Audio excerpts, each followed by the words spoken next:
शिव का मित्र बन गया, जिसका नाम पड़ा कुबेर। दूसरे जन्म में उसके इतने अच्छे कर्म किए कि फिर महाराज पुलस्त के कुल विश्वकर्मा के घर में जन्मा और भगवान शिव की भक्ति करके भगवान को पा गया। उसका नाम पड़ा कुबेर। राक्षस के घर में जन्म होते हुए भी, ब्राह्मण के घर जन्म होते हुए भी भगवान का मित्र बन गया। रावण का बड़ा भाई है, अगल कथा आएगी। मगर उसने अच्छे कर्म किए कि देवताओं भी आज उसको पूछते हैं। इसलिए प्रयागराज क्षेत्र में हजारों संत लोग इकट्ठे होते, कहते हमके शिव महापुराण की कथा सुनाओ। हमने राम कथा बहुत सुनी, भागवत कथा बहुत सुनी, अब हमें शिव कथा सुनाओ। जब तक ये जीव महादेव का भजन नहीं करता, शिव का स्मरण नहीं करता, तब तक ये जीव का उद्धार नहीं होता है। आपका बच्चा आपको पिताजी न कहे और पड़ोसी को पिताजी पिताजी करे तो आपको दुख लगेगा, मेरा बेटा अगर मुझे नहीं कहता है और इसको कहता है। इस तरह आप और हम भगवान शिव के अंश है और भगवान ने आपको मानव जन्म दिया है अच्छे कर्म करने के लिए, अच्छा जीवन जीने के लिए। ये संसार आपके लिए बना है, मगर इसका मतलब ये तो नहीं कि संसार में आके अपना धर्म भूल जाए, अपना कर्म भूल जाए, अपने प्रभु को भूल जाए, अपने आप को भूल जाए। इसलिए सूत जी से प्रार्थना करते हैं, महाराज हमें शिव कथा सुनाओ। सुतोवाच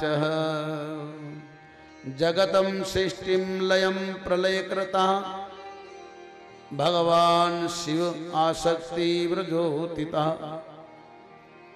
कैलास निवास सतिपति भगवान महेश्वरम अजन्म महाविनाशी धृतो भूतो सर्वईश्वर। भगवान शिव अजन्म अविनाशी है, सबके माता पिता है, सब देवी देवता उससे उत्पन्न हुए हैं। भगवान शिव से ब्रह्मा, भगवान शिव से विष्णु भी प्रकट हुए। भगवान शिव ने अपने शरीर से जगदम्बा को प्रकट किया, शक्ति को, और शिव शक्ति ने मिलकर ब्रह्मा विष्णु को प्रकट किया।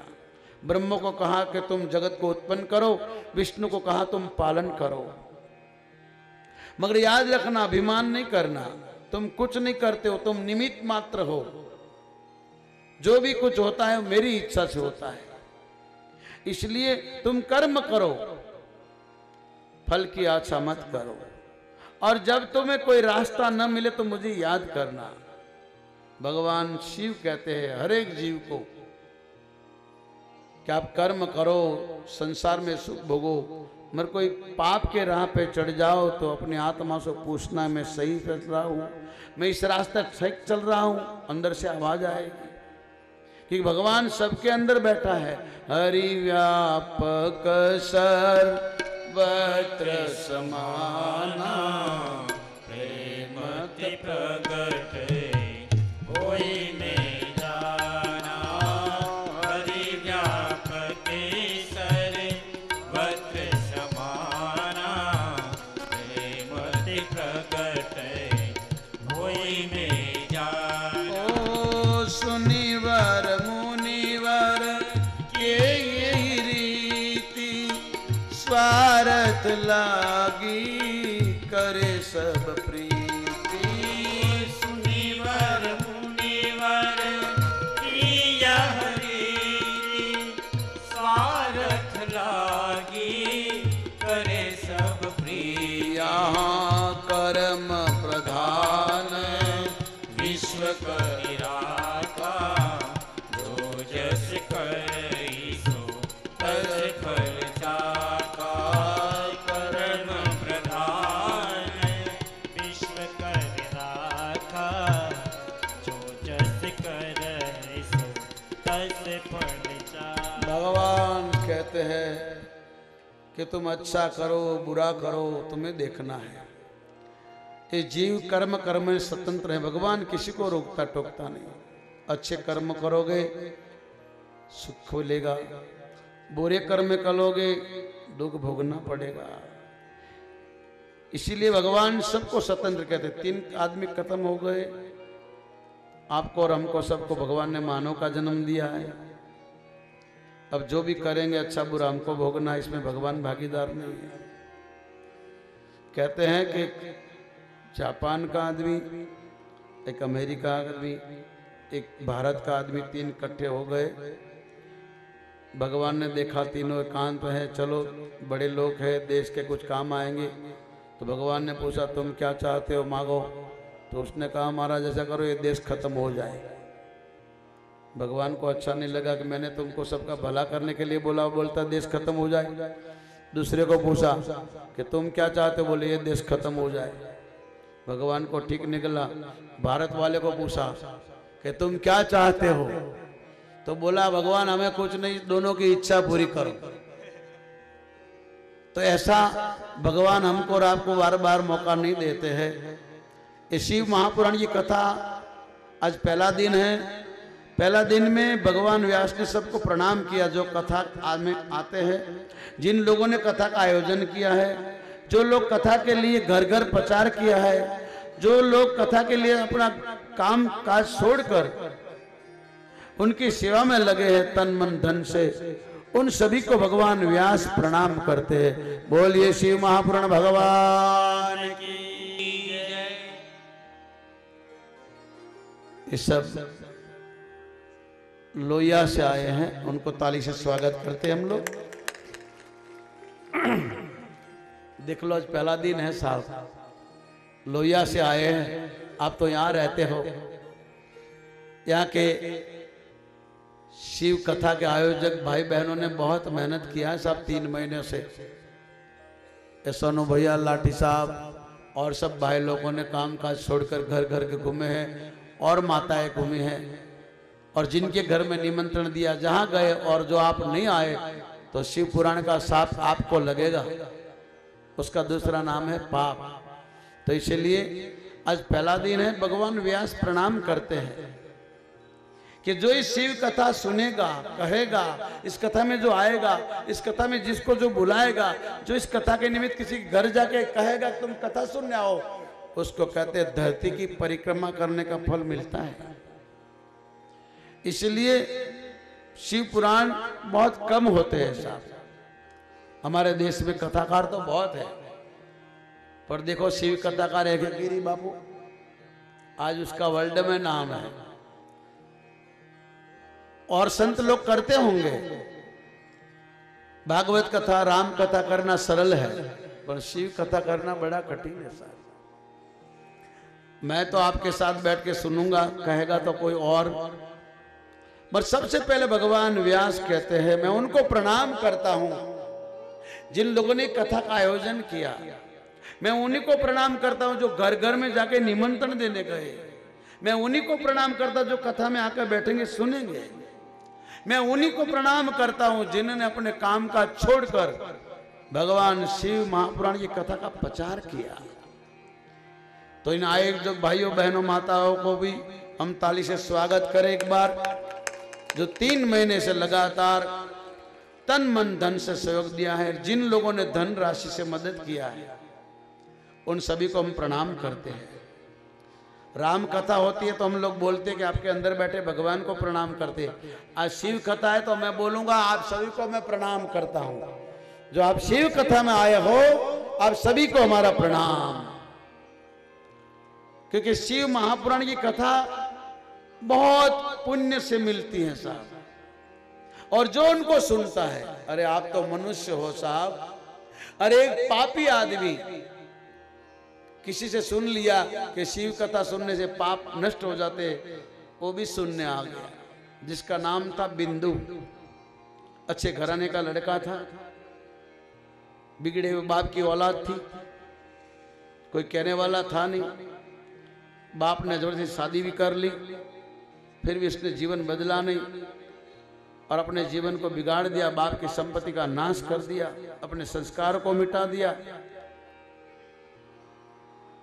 वो भी उल्टे रास्ते पे चढ़ गया, अपनी पत्नी को भी गुमराह कर दिया।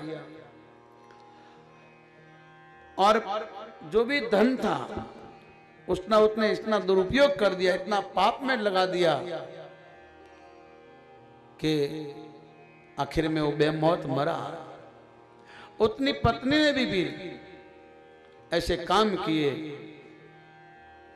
कि अपने कर्मों से गिर गई। शिव पुराण में कुछ और लिखा, मैं तो मर्यादा से बोल रहा हूं। अंतिम ने जब अकेली पड़ गई, सारा धन नष्ट हो गया, रोग ने घेर लिया, तो शिव मंदिर में गई और ऐसी शिव कथा चलती थी।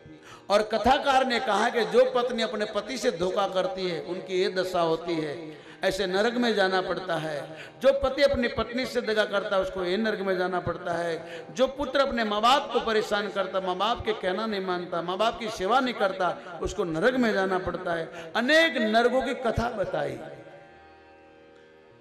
तो उस बिंदु की पत्नी चंचुला घबरा गई और कथाकार को कहने लगी, महाराज मैंने तो जीवन में इतने पाप किए कि मैं आपको बता नहीं सकती, पर मेरा भी दोष नहीं। जिस घर में मैं बहू बनकर आई उस घर वाले कुछ ऐसे थे जो मुझे भी मजबूर होकर इस पाप पे रास्ते चलना पड़ा। मेरा पति तो बहुत दुख से मरा, अब मेरी ऐसी गति न हो तो मेरी प्रार्थना है आप किसी को बोलना नहीं। मैं बहुत बड़े घराने की लड़की थी, जिससे मेरी शादी हुई, मैं उसको अच्छा समझकर पति माना था, मगर मेरे भाग्य में कुछ और निकला।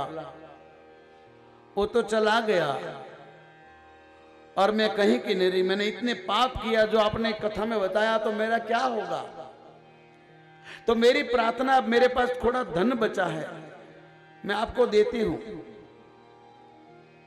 मैं चाहता हूं आप मेरे घर कथा करो। तो उसने कहा तुम नाचने वाली हो, मैं तुम्हारे घर कथा नहीं कर सकता।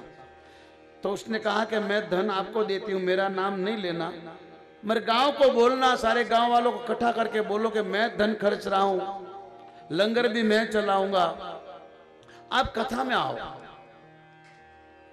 मेरा नाम नहीं लेना, क्योंकि मेरे नाम से लोग नहीं आएंगे। मैं इतनी गिर चुकी हूं कि लोगों को मुझे घृणा हो गई।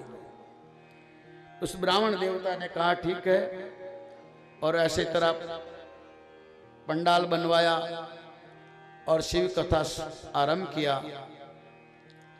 हर दिन कथा पूरी होती थी, उसके बाद लंगर चलता था। हमारे गुजरात में आज भी कथा से पहले कोई भोजन नहीं करता है। आपने अच्छा नियम लिया, जो भाग्यशाली होंगे वो कथा सुनेंगे और महाभाग्यशाली होंगे कथा के बाद प्रसाद लेंगे, उसको बोलते कथा। अब आप ठिकाने आए, कथा का नियम ऐसा ही है, पहले भजन बाद में भोजन।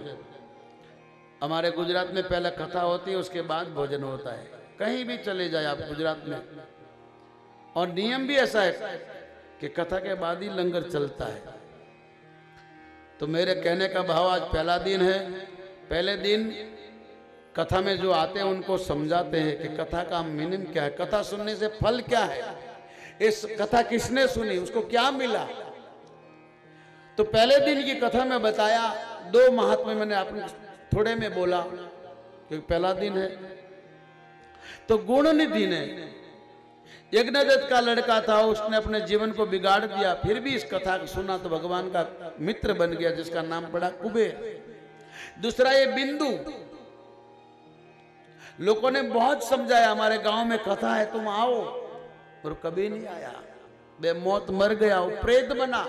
पर उसकी पत्नी ने सुना और कथा सुनते सुनते उसकी मृत्यु हुई। मृत्यु के बाद कैलाश में गई और मां पार्वती ने उसको अपना सखी बना दिया। इस शिव पुराण की कथा है साहब। एक दिन चचुला बैठी बैठी अपने भगवती से कहती है, जगदम्बा से, मां मेरा तो उद्धार हो गया शिव कथा सुनने से, पर मेरे पति का क्या?